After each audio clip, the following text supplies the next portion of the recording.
जिंतूरमधील माय छोटा इंग्लिश स्कूलमध्ये भारताचा 80वा स्वातंत्र्य दिन अत्यंत उत्साहात आणि देशभक्तिमय वातावरणात पार पडला.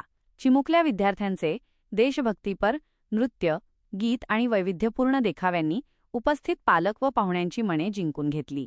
काय होता हा संपूर्ण सोहळा? पाहुयात सविस्तर बातमी. सकाळपासूनच माय छोटा इंग्लिश स्कूलच्या प्रांगणात विद्यार्थी, शिक्षक आणि पालकांची मोठी गर्दी जमली होती. आकर्षक वेशभूषेत दाखल झालेल्या विद्यार्थ्यांनी सर्वांचे लक्ष वेधून घेतले. कार्यक्रमाचे प्रमुख पाहुणे म्हणून जिंतूर तहसील मंडळ अधिकारी पठाण, ज्येष्ठ पत्रकार रियाज चाऊस आणि अनीस मौलाना उपस्थित होते. मंडळ अधिकारी पठाण यांच्या हस्ते सन्मानपूर्वक ध्वजारोहण करून राष्ट्रध्वजाला मानवंदना देण्यात आली. यावेळी बोलताना मान्यवरांनी स्वातंत्र्य लढ्याचा इतिहास मांडत क्रांतिकारकांच्या त्यागाची जाणीव करून दिली. शिक्षणासोबतच शिस्त, प्रामाणिकपणा आणि देशप्रेम जोपासत विद्यार्थ्यांनी देशाच्या प्रगतीमध्ये योगदान द्यावे, असे मार्गदर्शन पाहुण्यांनी केले.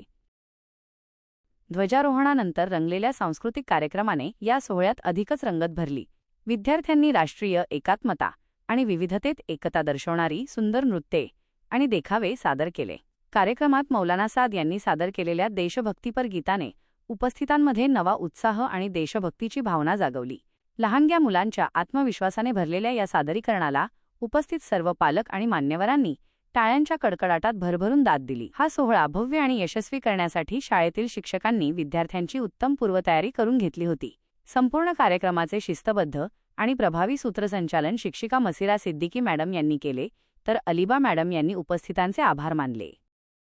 विद्यार्थ्यांमध्ये देशप्रेम आणि सामाजिक जबाबदारीची भावना रुजवणारा हा 80वा स्वातंत्र्य दिन सोहळा माय छोटा इंग्लिश स्कूलमध्ये अत्यंत संस्मरणीय ठरला. जिंतूरसह परिसरातील